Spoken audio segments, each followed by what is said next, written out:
नमस्कार, आप देख रहे हैं नादर टीवी और मैं हूं आपके साथ अभिषेक भट्टाचार्य। बुलेटिन में आगे बढ़ने से पहले एक नजर इस वक्त की महत्वपूर्ण अपडेट पर। अभी जानकारी मिल रही है दिल्ली से कांग्रेस वर्किंग कमेटी में आज कई मुद्दों पर चर्चा हुई, जिसमें सबसे महत्वपूर्ण कांग्रेस अध्यक्ष को लेकर फैसला हुआ है। 17 अक्टूबर को कांग्रेस अध्यक्ष के लिए चुनाव होगा। इसको लेकर 22 सितंबर को अधिसूचना जारी की जाएगी। बड़ी खबर इस वक्त दिल्ली से सामने आ रही है। अपडेट मिल रही है कि बीजेपी के राष्ट्रीय अध्यक्ष को लेकर आज जो कांग्रेस कमेटी की बैठक हुई, इसमें फैसला हुआ है। 17 अक्टूबर को चुनाव होगा, 19 अक्टूबर को रिजल्ट घोषित किया जाएगा। दिल्ली में आज कांग्रेस वर्किंग कमेटी की बैठक हुई थी। इसमें पार्टी के अलग अलग मुद्दों पर चर्चा हुई, जिसमें भारत जोड़ो आंदोलन से लेकर आने वाले चुनावों और खासतौर से बीजेपी के राष्ट्रीय अध्यक्ष को लेकर भी चर्चा हुई। 22 सितंबर को अधिसूचना जारी होगी, 17 अक्टूबर को चुनाव होगा और 19 अक्टूबर को रिजल्ट घोषित किया जाएगा।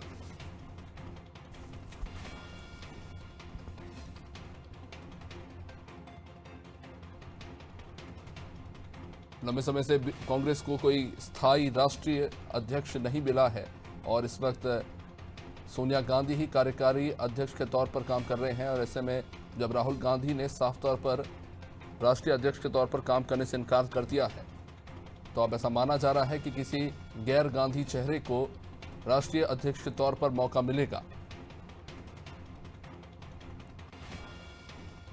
एक तरफ भारत जोड़ो यात्रा है, वे दूसरी तरफ वरिष्ठ नेता पार्टी छोड़ रहे हैं, जिस बीच राष्ट्रीय अध्यक्ष को लेकर कांग्रेस में लंबे समय से खींचतान देखने को मिल रही है और किसी एक नाम पर सहमति नहीं बन पाई है। लेकिन अब ऐसा माना जा रहा है कि आने वाले समय में एक नया चेहरा देखने को मिलेगा राष्ट्रीय अध्यक्ष के तौर पर।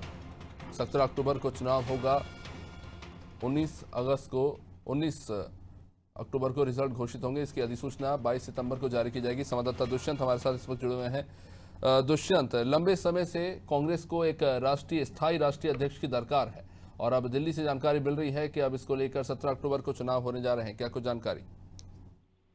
हाँ बिल्कुल, देखिए चुनाव की प्रक्रिया को शुरू कर दिया गया। जिस तरीके से एक प्रेस कॉन्फ्रेंस के माध्यम से पूरी डेटों की अनाउंसमेंट जो है दिल्ली में कांग्रेस ने की है। अगर पूरे डेट्स की बात की जाए तो डेट ऑफ नॉमिनेशन जो है, नोटिफिकेशन वो 22 सितंबर यहाँ पर दी गई है। वहीं जो नॉमिनेशन भरने की जो डेट होगी उसको यहाँ पर 24 सितंबर यहाँ पर कांग्रेस ने दी है। इसके साथ ही 30 सितंबर तक जो है नॉमिनेशन कोई भी पदाधिकारी जो है अध्यक्ष पद के लिए वो भर सकता है। 1 अक्टूबर को स्क्रूटनी की जाएगी, तो वहीं नाम वापसी की तारीख 8 अक्टूबर यहाँ पर तय की गई है। साथ ही अगर अगर किसी भी प्रकार से कोई भी चुनाव की स्थिति बनती है या वोटिंग की स्थिति बनती है, तो कहीं ना कहीं 17 अक्टूबर को यहाँ पर वोटिंग जो है प्रदेश जो कांग्रेस अध्यक्ष पद के लिए कराई जाएगी और 19 अक्टूबर को मतलब 19 अक्टूबर को यहाँ पर विजयी प्रत्याशी जो है उसकी भी घोषणा कर दी जाएगी। तो ये भी साफ कर दिया है कि जो लोकतांत्रिक तरीके से कांग्रेस में अध्यक्ष पद के जो चुनाव है वो कराए जाएंगे और कराने के बाद जो भी अध्यक्ष पद के लिए चुनाव लड़ना चाहता है वो अपना नामांकन दाखिल करके तमाम सारी प्रक्रिया को पूरा करके अध्यक्ष पद के लिए चुनाव लड़ सकता है। हालांकि एक लंबा समय था, तब लंबे समय से ये प्रयास किया जा रहा था कि एक स्थायी राष्ट्रीय अध्यक्ष जो है कांग्रेस को मिल सके और उसके लिए तमाम सारे प्रयास भी किए जा रहे थे। सदस्यों का चयन भी किया जा रहा था और लगातार सदस्यता अभियान चलाकर ज्यादा से ज्यादा सदस्य भी बनाए जा रहे थे। लेकिन अब जी, ये तय किया गया है कि पूरे तरीके से जो वोटिंग की प्रक्रिया है वो कराई जाएगी और एक से ज्यादा अगर उम्मीदवार हुए तो वो 17 अक्टूबर को वोटिंग होगी और 19 अक्टूबर को रिजल्ट घोषित कर दिया जाएगा। दुष्यंत, इससे पहले अशोक गहलोत का नाम चल रहा था कि राष्ट्रीय अध्यक्ष के तौर पर उन्हें जिम्मेदारी मिल सकती है, लेकिन इससे पहले कुछ होता, गुलाम नबी ने इस्तीफा दे दिया और अपने 5 पन्नों की चिट्ठी में उन्होंने ये भी लिख दिया कि अगला जो भी अध्यक्ष होगा वो गांधी परिवार की कठपुतली होगा। इस तरह के बयान उन्होंने दिए। लेकिन अब कहा जा रहा है कि लोकतांत्रिक तरीके से चुनाव होगा, तो कांग्रेस के इन दावों को कितना सच माना जाए? देखिए कांग्रेस दावे नहीं कर रही। कांग्रेस ने पूरा चुनाव का कार्यक्रम जारी किया है। जिस तरीके से अगर आरोपों की बात करें तो राजनीति है। कांग्रेस बीजेपी पर आरोप लगाती है, बीजेपी कांग्रेस पर लगाती है। कई बार कांग्रेस के नेता भी कांग्रेस के राष्ट्रीय नेतृत्व पर सवाल खड़े कर देते हैं। कई बार जो लगातार आरोप भी लगते हैं, लेकिन आरोप तब तक आरोप रहते हैं जब तक वो साबित नहीं हो जाते। तो ऐसे में जब राष्ट्रीय अध्यक्ष की बात की जाए, तो जब राष्ट्रीय अध्यक्ष का चुनाव होगा तो इसमें ये भी साफ हो जाएगा कि किस प्रक्रिया के तहत पूरे राष्ट्रीय अध्यक्ष का चुनाव हो रहा है।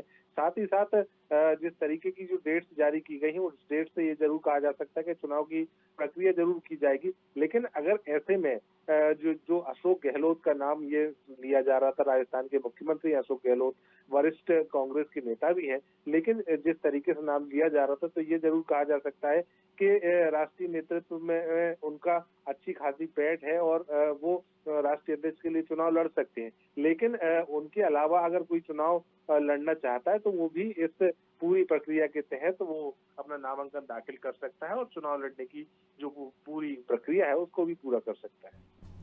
दुष्यंत, मध्य प्रदेश से क्या खबर है? पहले कहा जा रहा था कि कमलनाथ शायद केंद्र में जाकर जो है जिम्मेदारी संभालेंगे, लेकिन कमलनाथ लगातार कहते रहे कि वो मध्य प्रदेश छोड़कर नहीं जाएंगे।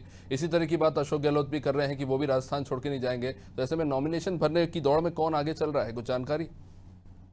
देखिए, अभी ये प्रक्रिया शुरू हुई है। नामांकन की तारीख जो है वो 24 सितंबर से रखी गई है। तो जब 24 सितंबर की तारीख आएगी, उस दौरान 24 सितंबर से 30 सितंबर तक ये नामांकन जो दाखिल होंगे, उसके बाद ही ये साफ हो पाएगा कि कौन कौन प्रत्याशी यहाँ पर चुनाव लड़ने का इच्छुक है और स्क्रूटनी के बाद किसका फॉर्म रिजेक्ट किया जाता है, कौन निकलकर उम्मीदवार के तौर पर सामने आता है, ये तभी साफ हो पाएगा। चंद विस्तृत जानकारी के लिए। तो जाहिर तौर पर एक तरह से महत्वपूर्ण है कांग्रेस के लिए, क्योंकि लंबे समय से एक स्थायी राष्ट्रीय अध्यक्ष के लिए जो है लगातार सवाल उठते रहे हैं। विपक्ष भी इसको लेकर लगातार हमलावर रहे हैं और खासतौर से केंद्रीय नेतृत्व में अभी तक स्पष्ट नहीं हुआ है, कोई इस तरह की अटकलें नहीं है कि कौन से वो नाम होंगे। और ये देखना दिलचस्प होगा कि नॉमिनेशंस में आखिर वो कौन से नेता हैं जो नॉमिनेशंस में अपना हाथ आजमाते हैं।